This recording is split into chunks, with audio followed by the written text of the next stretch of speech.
What's going on, Philadelphia?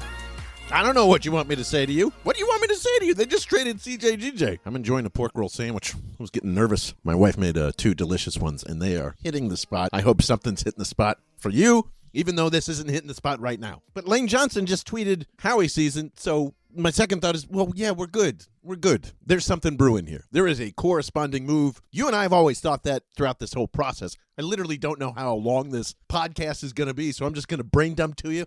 Some of it might make sense. I'll probably say some words wrong or inappropriately, and I just want to apologize ahead of time for all of that. But listen, they are cooking up something, and we are trying to figure out what it is. And as crazy as this start has been, because honestly, I was about to come on here and tell you how shitty the Commanders offseason is off to, and me loving it, and we'll worry about that later on in the week. What are they doing? I'm back here again. It's been 4 days. We had some guesses. Boy, do I feel like an asshole for thinking Myles Garrett actually cared about championships. I'm sorry I even... I'm sorry I even echoed that to you. Ridiculous. But, you know, you get a guard back. No idea it's history. They like each other. Adam Schefter's tweeting some fluff stuff to make everybody feel good about the trades or whatever. We'll get to that. It's a guard. If there's a guard here, guards and Stoutland are like cookies and milk. I don't care. It'll work out.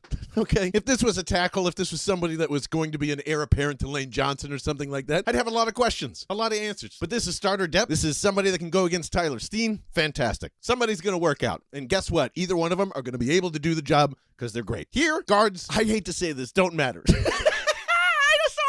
I'm sorry. You're special. Just like there's, you know, Saquon is in his own league. There are specialties in there. But really, if you're going to pick an asset to have a deficit at and be like, we need somebody to play the spot, bam. And that's because you have Landon Dickerson, by the way. That spot in particular, that right guard spot is just wide open for the taking. So, great. Cjgj, the Slay thing, all of this, doesn't it make a little more sense now? I swear to God, if Slay doesn't let that contract dry in Pittsburgh and he comes back in here, you already have a problem with that. I can feel it.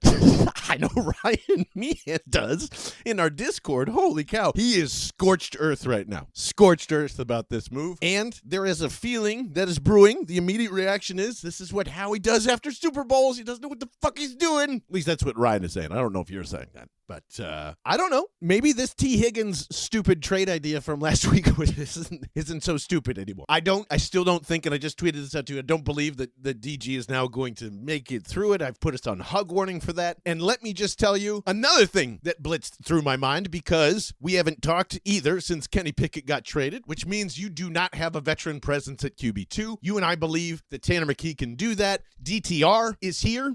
More on him later because I loved him in college. And yes, he was a Chip Kelly guy.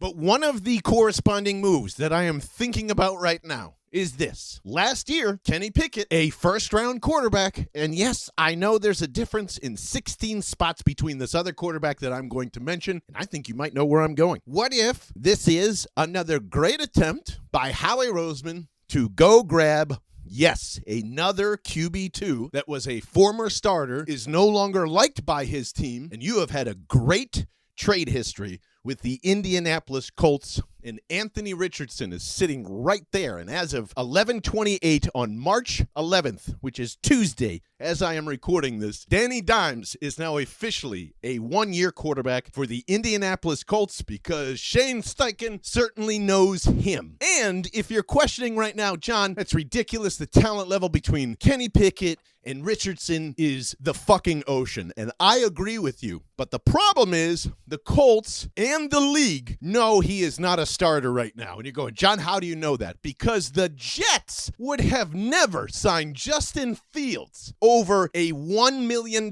starter and a $1.1 million starter in the following 2 years, this year and 26. And you know who that sounds like? Kenny Pickett from last year. Same situation. Pittsburgh was done with him. The Eagles paid a lot because somebody really liked Kenny Pickett. And I don't know if it was Howie Roseman or not. My thought is it's a Kellen Moore.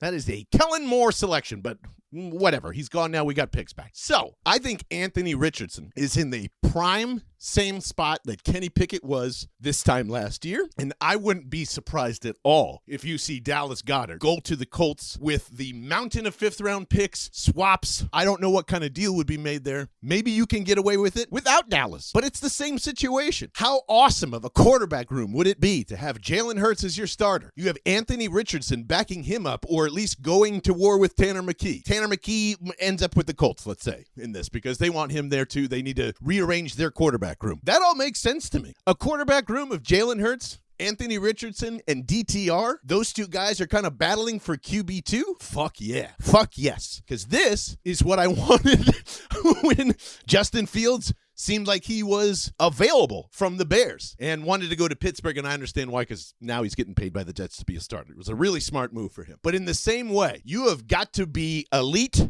at a something at QB2. I don't give a shit if you are, don't make mistakes and you're like, fuck that. Fuck that. You need to have something that the other quarterback doesn't, okay? Anthony Richardson can throw it a mile. Not accurately, but he can throw it a mile. And he will be willing to drop his shoulder pads to score a touchdown. To me, he is reckless Jalen Hurts. And I am down for reckless Jalen Hurts because DTR is conservative Jalen Hurts in a way, at least in my mind. So I think that is a great quarterback room to have. Or maybe, you love Tanner McKee so much that DTR just becomes another package for the Colts. Boom. There you go. You just kind of flip quarterbacks that way. But would I rather have Tanner McKee here and DTR here over all of that? Absolutely. But this also extends your window again. And if you think more that, well, maybe they are now starting that QB factory that we've always talked about. If your backup quarterback gets on tape somehow for a snap, a quarter, an entire game, and go, yes, this dude held it down for a Super Bowl champion team. He's been a part of a winning culture. God, football people fucking love that shit. So if you can do the same thing with Anthony Richardson, and even if it's just in talk, the practice, it's been phenomenal. Imagine the return now when you need to do this again. Let's go find the 2-year starter that is struggling in a bad organization, or we think we can turn him around to make him look a little better, and then flip them every other year, or hold on to them. Like, it just allows so much better optionality this way. I think this is the way to go instead of finding old vets. They learned their lessons from that during Carson Wentz. So yeah, I appreciate you listening to this, but I wouldn't be surprised if something like that